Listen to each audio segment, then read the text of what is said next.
ratu selalu punya daya tarik mistis yang tidak bisa dijelaskan hanya dengan kata-kata, bukan sekadar pasir yang halus atau debur ombak yang keras menghantam karang. Ada sesuatu yang lebih dari sekadar panorama, aura gaib yang menempel erat pada setiap angin yang berembus dari laut selatan.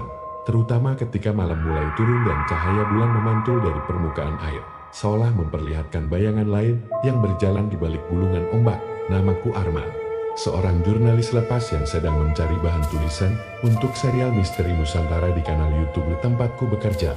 Kami punya misi membuat konten horor berdasarkan kisah nyata yang terjadi di lokasi-lokasi angker di Indonesia.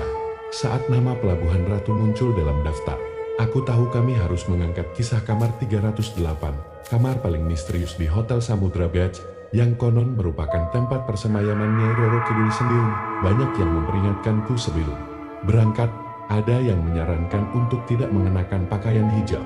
Ada juga yang bilang untuk tidak sekali-kali mencoba masuk ke kamar 308, tapi tentu saja, larangan-larangan itu justru membuatku semakin penasaran. Aku berangkat bersama Kim, Rudy sang kameramen, Vina sebagai penulis naskah, dan Ilham yang mengurus suara. Perjalanan dari Jakarta ke Pelabuhan Ratu kami tempuh selama 6 jam lebih, menembus kabut dan jalan berkelok yang kadang membuat perut terasa seperti diputar-putar. Sesampainya di Hotel Samudra Beach, hawa dingin langsung menyergap, angin laut bertiup kencang sore itu, menerbangkan daun-daun kering dan menggoyangkan ranting pohon cemara udang yang berdiri tegak di sepanjang bibir pantai. Bangunan ini tua banget ya, gumam Vina sambil memandang lobi hotel yang masih mempertahankan arsitektur tahun 60-an. Katanya pernah direnovasi, tapi bagian-bagian tertentu dibiarkan seperti aslinya, jawab Rudy sambil memutar lensa kameranya. Kami segera check-in dan meminta 2 kamar biasa, tapi diam-diam, aku sudah memesan 1 kamar tambahan, kamar 308. Petugas resepsionis sempat terdiam sesaat saat mendengar permintaanku. Ia menatapku dalam-dalam, seolah ingin memastikan bahwa aku benar-benar tahu apa yang aku minta. Maaf, Pak, kamar itu tidak disewakan untuk umum. Aku tersenyum, lalu menyodorkan surat rekomendasi dari pihak manajemen kanal YouTube kami, yang sebelumnya sudah berkoordinasi dengan pihak hotel. Setelah berdiskusi singkat, manajer hotel akhirnya mengizinkan, tapi dengan satu syarat, tidak boleh ada yang tidur di kamar itu. Aku mengangguk. Aku pikir itu hanya formalitas belaka. Tapi kemudian aku menyadari, peringatan itu bukan sekadar basa-basi. Malam itu, suasana hotel sangat sepi, mungkin karena bukan musim liburan. Di luar, suara ombak seperti raungan binatang lapar. Rudy dan Ilham sedang mempersiapkan peralatan. Mereka fotek malam hari, sementara aku dan Vina memutuskan untuk mulai melakukan riset singkat. Kami bertemu seorang karyawan lama hotel bernama Pak Burhan. Pria parubaya itu bekerja sebagai teknisi sejak tahun 80-an dan tahu banyak soal legenda di balik kamar 308-nya yang memang ada di sini. Katanya dengan suara pelan, nyaris seperti bisikan, bukan cerita, bukan dongeng. Banyak tamu yang kerasukan. Ada yang mimpi didatangi wanita berbaju hijau. Dulu, pernah ada wartawan yang ngotot masuk dan tidur di situ. Besoknya, dia ditemukan di pantai, sudah tak bernyawa. Kami semua terdiam. Jadi sebaiknya jangan macam-macam. Lanjutnya, kalau ingin selamat, jangan meremehkan pantai ini, terutama kamar itu. Tentu, sebagai pembuat konten, semua itu terasa seperti berkah. Cerita yang kaya, atmosfer menyeramkan, dan lokasi yang tepat. Tapi aku lupa bahwa ada hal-hal yang lebih kuat dari rasa ingin tahu. Pukul 11 malam, semua peralatan telah disiapkan. Kamera diletakkan di sudut kamar 308, lampu sorot dinyalakan. Sisanya gelap. Ruangan itu sangat berbeda dari kamar lain. Dindingnya dipenuhi lukisan laut dan gambar wanita anggun mengenakan kebaya hijau. Di pojok ruangan, terdapat sesajen lengkap dengan kembang 7 rupa dan air mineral yang diletakkan dalam kendi kecil. Kami memutuskan untuk merekam suasana selama 1 jam pertama tanpa ada yang masuk. Setelah itu, aku akan masuk sendiri dan melakukan uji keberanian seperti biasa. Waktu berjalan lambat, dupa yang sebelumnya tidak menyala, tiba-tiba menyala sendiri. Padahal, tidak ada angin di dalam ruangan. Rudy mengangkat alis, Vina mundur beberapa langkah, dan Ilham langsung memeriksa kabel-kabel. Kamera goyang sendiri. Bang, ujar Rudy panik sambil memutar ulang footage di layar laptop. Tanpa kamera yang semula diam, tiba-tiba bergerak ke kiri. seolah mengikuti sesuatu. Lalu terdengar suara bisikan perempuan yang lirih, tapi jelas. Jangan datang, kalau tak diundang. Kami semua mematung, tidak ada yang bicara, semua alat dalam kondisi terkuncir, dan kami belum masuk ruangan itu, sama sekali. Aku menelan ludah. Aku masuk sekarang, kataku. Vina memegang tanganku. Arman, ini udah nggak biasa, kita stop aja dulu. Tapi aku terlalu dalam, terlalu dekat dengan inti cerita. Mundur sekarang rasanya seperti menyerah pada ketakutan. Langkahku berat ketika aku mendorong pintu kamar 308. Aroma dupa langsung menyegat hidungku. Angin dingin berhembus pelan dari arah jendela. Padahal tertutup rapat. Lampu berpendar lemah, dan suara ombak terdengar semakin dekat. Seolah kamar itu sendiri berada di tepi pantai. Aku duduk di sisi ranjang, membuka laptop, dan mulai merekam catatan. Tapi saat menengok ke kaca cermin di dinding, aku melihat diriku sendiri, dan sosok lain berdiri di belakangku. Wajahnya samar, kulitnya pucat, dan rambutnya menjuntai panjang hingga menutupi dada. Ia menggunakan kebaya hijau, dan matanya kosong. Aku berbalik seketika, kosong dat, tak ada siapa-siapa. Tapi suhu kamar berubah drastis. Nafasku menggigil. Saat itulah, pintu kamar tiba-tiba tertutup dengan keras beruah. Lampu padam, dan di kegelapan itu, suara lembut tapi dingin mengalun di telingaku. Kau sudah melewati batas. Aku mematung di dalam kegelapan kamar 308. Dupa masih menyala dengan bara merahnya, mengeluarkan aroma menyengat. Sementara itu, seluruh tubuhku terasa berat, seolah udara di dalam kamar menjadi cairan yang kental. Aku ingin keluar, membuka pintu, tapi tubuhku tidak bisa bergerak. Jantungku berdetak liar, dan mataku mulai perih karena asap yang menyebar perlahan. Tiba-tiba, seperti ada embusan dari dalam tembok. Angin dingin menerpa wajahku. Cermin besar di dinding itu, yang tadi memantulkan sosok wanita di belakangku, kini mulai berembun. Di sana, samar-samar muncul tulisan dari OAP. Tidak semua yang datang akan kembali. Aku terduduk, lututku lemas. Ruangan yang tadi gelap perlahan mulai terang. Tapi bukan karena lampu menyala, melainkan karena cahaya kehijauan yang merambat dari bawah pintu kamar mandi. Sumber cahayanya semakin kuat, lalu terdengar suara air mengalir, bukan dari keran, tapi seperti gelombang kecil yang menabrak batu karang. Aku bangkit perlahan, berjalan ke arah kamar mandi. Setiap langkah terasa seperti menapaki dasar laut yang licin. Ketika kubuka pintunya, aku terdiam. Seluruh lantai kamar mandi berubah menjadi permukaan air laut, dan dari dalamnya muncul sosok wanita berpakaian kebaya hijau, mengambang tenang. Rambutnya menjuntai bebas, matanya tertutup, seperti sedang tidur. Tapi saat aku mundur satu langkah, matanya terbuka, tatapannya langsung menembus ke, seakan-akan menilai dan membaca seluruh niatku. Dia tidak marah, tidak juga tersenyum, hanya diam, tapi penuh kuasa. Lalu terdengar gumamat, "Mengapa kau datang? Jika hanya ingin menantang?" Dalam hitungan detik, aku merasa seperti ditarik oleh pandangannya. Kepalaku mendadak berat. Dunia di sekelilingku berputar, lantai menghilang, udara jadi berat, dan seluruh kamar runtuh seperti pasir pantai yang terseret ombak. Gelap, aku terbangun di tempat yang sangat asing. Bukan di kamar, bukan juga di hotam. Di sekelilingku hanya ada air laut kehijauan yang berkilauan. Tapi anehnya, aku bisa bernapas, seolah aku berada di bawah laut, tapi tak tenggelam. Di kejauhan, terlihat bangunan besar seperti istana, terbuat dari batu karang yang memancarkan cahaya. Di depan istana, berjajar sosok-sosok manusia, atau makhluk menyerupai manusia berpakaian zaman dahulu. Wajah mereka tenang, tapi kosong. Langkahku membawaku semakin dekat. Di depan pintu istana, berdiri sosok wanita itu, lebih jelas sekarang. Rambutnya panjang, bajunya berkilau seperti sisik ikan hijau. Tapi bukan wajahnya yang paling menyita perhatianku, melainkan aura kekuasaan yang begitu tebal, hingga membuatku ingin berlutut tanpa sadar. "Arman," katanya dengan suara yang menggema dalam benakku. "Kau datang tanpa izin, tapi kau membawa niat yang tak seluruhnya buruk." Aku hanya bisa mengangguk, meski mulutku ingin bicara. Di dunia atas, manusia melupakan bahwa laut bukan hanya tempat berlibur, ia tempat persemayaman, penguasa, dan jiwa-jiwa. Dia berbalik dan menunjuk ke dinding karang yang memantulkan bayangan diriku sendiri, tapi bukan yang sekarang. Bayangan itu memperlihatkan aku duduk di tepi pantai saat kecil, bermain pasir, dan ya Tuhan, menatap ke laut sambil menangis. Itu waktu aku kehilangan ayah. Gumamku lirih. Dia tak pernah kembali, bukan? Tanya sang ratu. Aku mengangguk. Dia salah satu yang kami jaga. Karena ia menepati janji, nafasku tercekat. Kami tak hanya mengambil, Arman. Kami juga menyimpan yang ditinggal dunia. Tapi hanya mereka yang dipanggil, yang boleh datang. Kau bukan satu dari mereka. Ia mendekat. Jaraknya hanya sejengkal dariku. Kau ingin tahu kebenaran? Maka bersiaplah. Kehilangan lebih dari sekadar waktu, dan tiba-tiba tubuhku ditarik kembali. Aku terbangun dengan napas terengah-engah di lantai kamar 308. Lampu kembali menyala. Rudy, Vina, dan Ilham mengelilingiku dengan wajah panik. Lu kenapa, Man?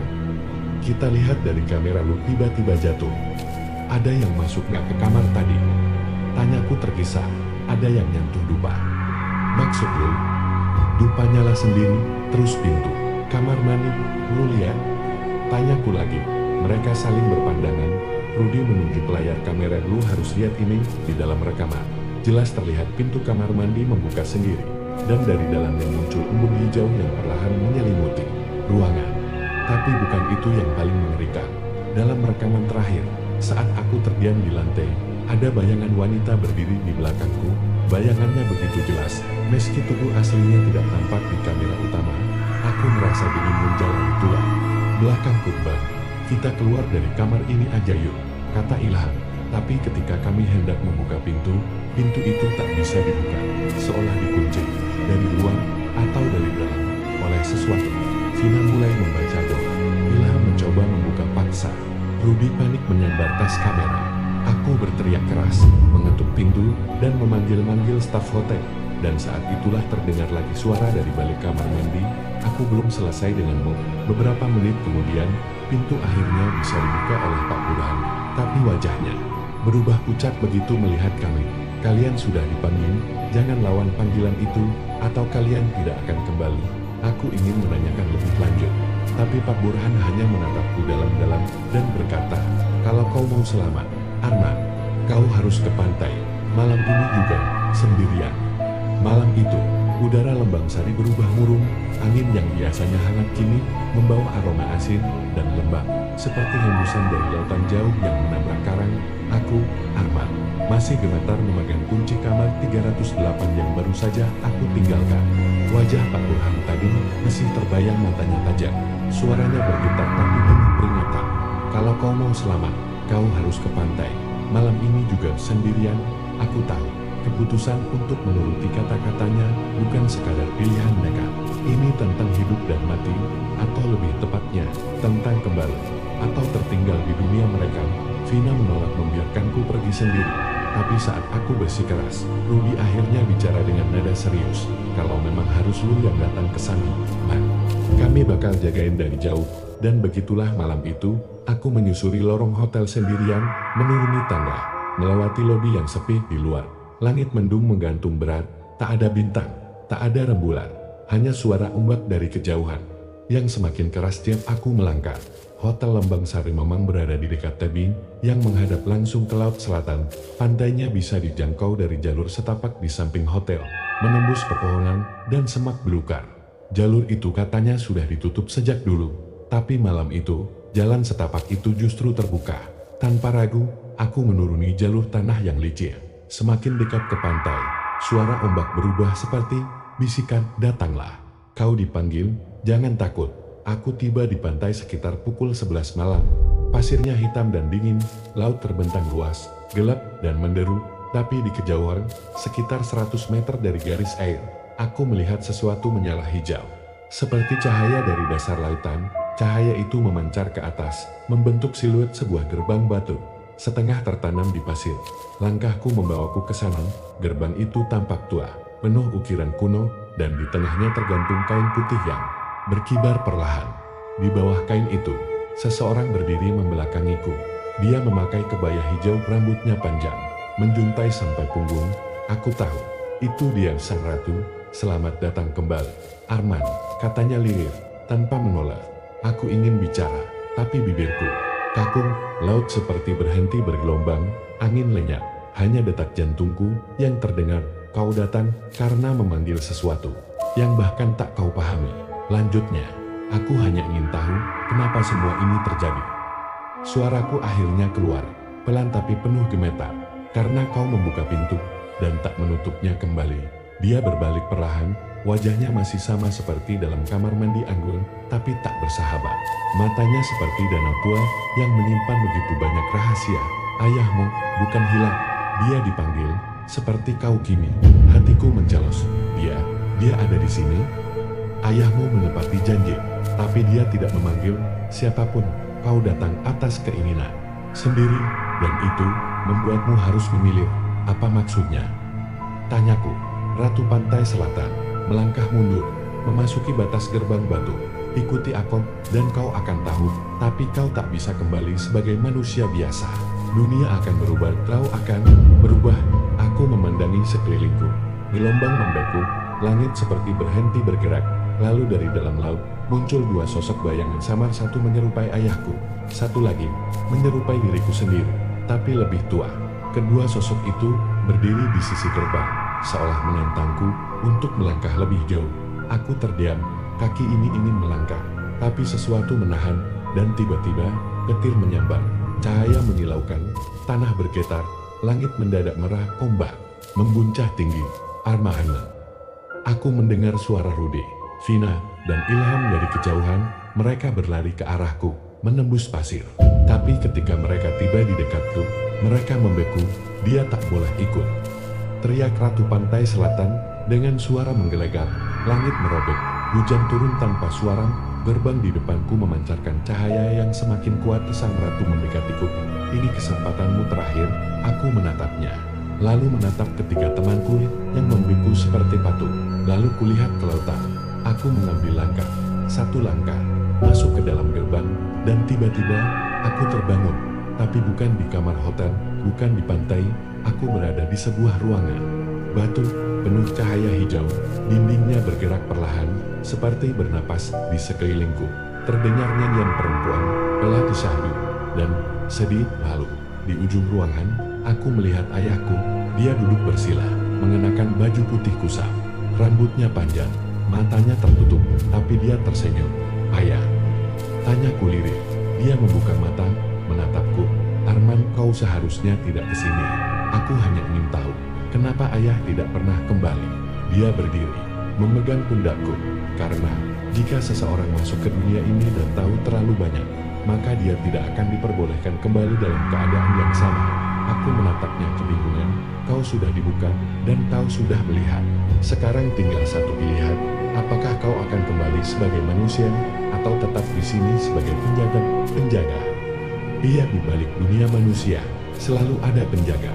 Mereka yang menjaga batas laut ini, bukan hanya ombak dan pasir. Aku terdiam. Tiba-tiba, Ratu Pantai Selatan muncul lagi. Kali ini mengenakan mahkota. Dia tidak lagi berdiri. Dia melayang perlahan, dengan tatapan menusuk. Waktumu habis, Arma. Pilih sekarang.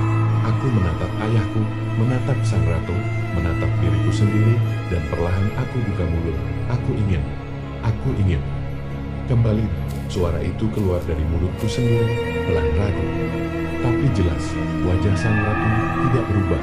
Ia menatapku dengan pandangan yang sulit ditebak antara amarah dan iba. Ayahku menghela napas panjang, lalu berkata lirih, kalau itu keputusanmu, maka kau harus menerima harga dari pengetahuan yang kau bawa pulang. Cahaya hijau di ruangan batu itu meredup. Dinding mulai bergetar pelan. Suara-suara perempuan bernyanyi itu berubah jadi bisikan menyayat. Dia tak boleh kembali. Terlalu banyak yang dia tahu. Dia sudah melihat.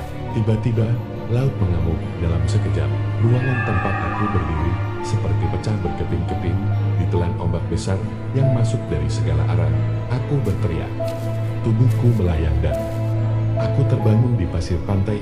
Nafasku berat, pakaianku basah kuyup, tapi malam telah berganti pagi. Mentari terbit merah menyala di cakrawala. Di sebelahku, Rudy dan Vina mengguncang-guncang tubuhku. Ilham menangis tak karuan. Lu kenapa, Man? Lu semalaman gak sadar. Kami nyari ke pantai, nemu lu tidur di pinggir batu.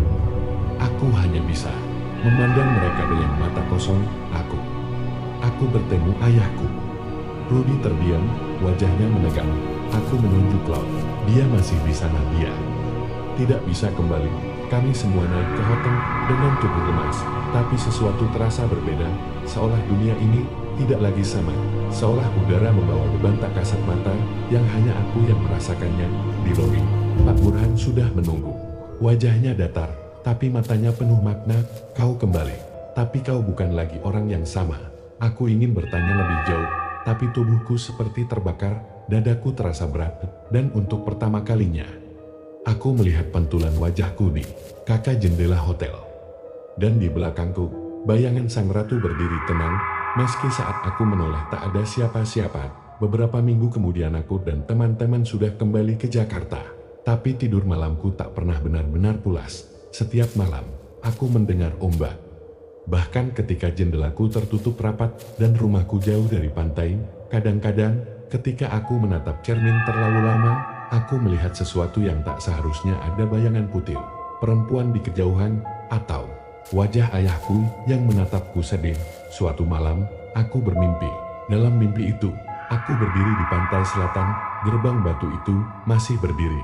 Sang ratu duduk di singgasananya, dikelilingi dayang berjubah hijau. Ayahku berdiri di sisi kirinya. Itu berkata, kau boleh kembali, tapi kau kini adalah pembawa pesan. Orang-orang akan datang kepadamu, mereka yang mengalami keanehan, dan kau tidak boleh menolak. Itu adalah syaratmu untuk tetap berada di dunia manusia. Aku terbangun dengan keringat dingin. Beberapa hari kemudian sesuatu mulai terjadi. Teman kantorku, Raffi, tiba-tiba curhat soal mimpi anehnya bertemu perempuan berkebaya hijau di pinggir danau.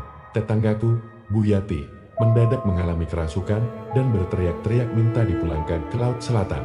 Dan seorang pria tak dikenal pernah menatapku di jalan, lalu berkata, dia sudah menandaimu. Kau salah satu miliknya sekarang. Aku mulai menyadari. Penglihatanku terhadap dunia sudah berubah. Aku bisa mencium sesuatu dari tubuh orang. Aroma laut, aroma kematian, aroma yang tak bisa dijelaskan. Kadang aku bisa tahu seseorang akan mengalami hal buruk hanya dengan menatap matanya. Aku takut, tapi aku tak bisa kabur. Suatu malam, telepon rumahku berderi. Nomor tidak dikenal. Suara di seberang adalah perempuan tua dengan nada berat. Pak Arman. Dia, ini siapa? Kau baru saja kembali dari selatan. Aku tahu, aku melihatnya dalam mimpiku. Dia, aku dari keluarga penjaga lama. Kau membawa sesuatu yang belum seharusnya kau bawa, dan itu bisa membuka celah. Apa maksudnya celah? Celah antara dunia mereka dan kita. Kau bukan cuma kembali dengan ingatan, kau kembali membawa tanda, dan tanda itu bisa membangunkan yang sudah lama tertidur. Aku tak bisa berkata-kata. Perempuan itu melanjutkan, kalau kau masih bisa, kembalilah ke tempat asalnya. Kembalilah ke kamar 308, karena kalau tidak, sesuatu akan keluar lewat tubuhmu. Aku menutup telepon, tapi tubuhku gemetar, keringat dingin menetes, karena malam itu juga, aku muntah darah, dan darah itu bukan merah, warnanya hijau gelap, kental, busuk. Keesokan harinya aku menghubungi Rudi dan Vina. Kami bertiga kembali ke Cianjur, ke Hotel Lembang Sari. Ilham menolak ikut, dia sudah mulai mengalami gangguan kejiwaan, dan dirawat. Sesampainya di sana, suasana hotel jauh lebih sepi.